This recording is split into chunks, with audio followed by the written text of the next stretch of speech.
হয়েছিলেন কংগ্রেসের পক্ষ থেকে, মনে হয় 1963, শচীন লাল সিংহ। উনার পরে আবার হয়েছেন সেনগুপ্ত, এরপরে রাধিকা রঞ্জন। 1900 আমরা এটাও দেখেছি 1992 থেকে উনার পিতা একজন এই রাজ্যের বরিষ্ঠ নেতা ছিলেন কংগ্রেসের, এবং তৎকালীন আমাদের এই রাজ্যের এমপি আমাদের রাজমাতা বর্তমানে জীবিত রয়েছেন, অবসরপ্রাপ্ত এমপি।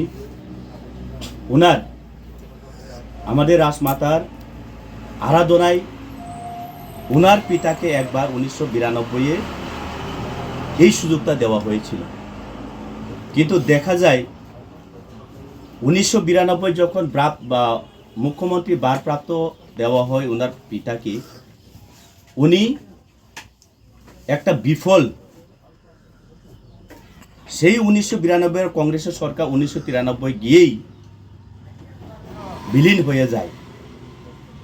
এরপরে এই রাজ্যে মনে হয় কখনো এককভাবে কংগ্রেস সরকার গঠন করতে পারেনি।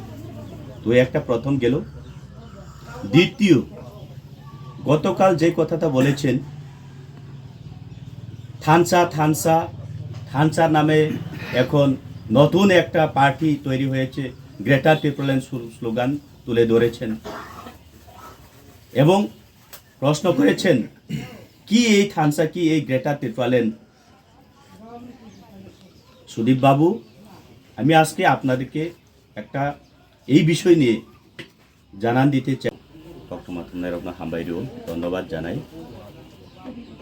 আমরা বাংলাদেশ শাসন না, আমরা গতকালকে হঠাৎ করে আমরা বিভিন্ন সোশ্যাল মিডিয়ার মাধ্যমে আমরা দেখেছিলাম যে আমাদের এই রাজ্যের প্রাক্তন স্বাস্থ্যমন্ত্রী তথা বর্তমান কংগ্রেসের এমএলএ সুদীপ রায় বর্মন মহোদয়, আমি ওনাকে যথেষ্ট সম্মান দিই। উনি অনেক সিনিয়র এবং বরিষ্ঠ একজন নেতা। ব্যক্তিগত হিসাবে আমি ওনাকে তেমন কিছু বলতে যাব না। তো আজকে যে উদ্দেশ্য হচ্ছে, গতকাল ওনার যে একটা বক্তব্য দিয়েছেন নাকি জানি না, এই 48 কর্মশালার মধ্যেই মনুতে মনে হয়।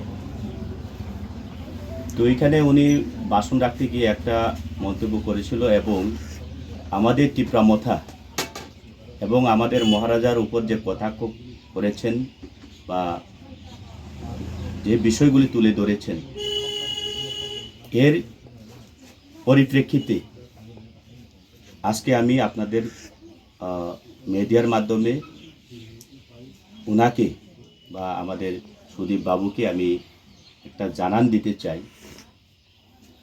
এবং আমি আজকে আপনাদের মাধ্যমে আবার ওনাকে আমি স্মরণ করে দিতে চাই। আমরা যদি এই রাজ্যের রাজনৈতিক ইতিহাসকে যদি লক্ষ্য করি, পরিষ্কার যারা এই রাজ্যে দীর্ঘদিন ধরে জাতীয় পার্টির নেতা করেছেন, লিডার করেছেন, নেতাগিরি করেছেন এবং আপাময় জনসাধারণের বুথের মাধ্যমে আপনারা অনেক নেতা লিডাররা মন্ত্রিত্ব করেও গেছেন। কিন্তু আপনাদের একটা কালচার হয়ে গেছে এ রাজ্যে, আপনাদের একটা অভ্যাস হয়ে গেছে, টিপ্রাসারা নিজের অধিকারের জন্য, নিজের মৌলিক অধিকারের জন্য যখন আমরা আওয়াজ গড়ে তুলি, আমরা যদি নিজের অধিকার আদায়ের জন্য, নিজের অস্তিত্ব রক্ষার জন্য আমরা যদি আন্দোলন গড়ে তুলি, তখন আপনারা মনে করেন এই আঞ্চলিক পার্টি কোনো না কোনো সময় অ্যালায়েন্স হয়ে যাবে। কিন্তু সেটার রেকর্ড আছে এই ত্রিপুরা রাজ্যে। যখন কংগ্রেস সরকার গঠন করেছিল তখন কোনো না কোনো একটা আঞ্চলিক পার্টি আপনাদের সাথে ছিল। এরপরে দীর্ঘ 25 বছর বাম শাসনকালেও আঞ্চলিক পার্টি ছিল, যিনি জিএমপি, উনি একসময় জনশিক্ষা। এরপরে 2018 বিধানসভাতে আপনিই নেতৃত্ব দিয়েছিলেন এবং আওয়াজটা তুলেছিলেন চলো পাল্টাইয়ের আওয়াজ। তখন আমাদের রাজ্যের একটা পার্টি, আঞ্চলিক পার্টি, যে আইপিএফটি পার্টি, তাদের কাঁধে বসে আপনি যে নাচ গান করেছিলেন সুদীপ বাবু, কিন্তু মানুষ, জনসাধারণ, এই এলাকার এই ত্রিপুরাবাসীরা আপনাকে একটা সুযোগ দিয়েছিল এবং আপনার উপর যে আস্থা রেখেছিল যে আপনাকে এমন নাকি একটা মন্ত্রিত্বের একটা চেয়ার তৈরি করে দিয়েছে এই এলাকার বা এই ত্রিপুরাবাসীরা। সেখানে পরিষ্কার অবসরপ্রাপ্ত মুখ্যমন্ত্রী উনি এক সময় বলেছিলেন যে ये टिपरा मोथा किसका साथ बात करेगा, उसका कोई रास्ता नहीं है बीजेपी के अलावा।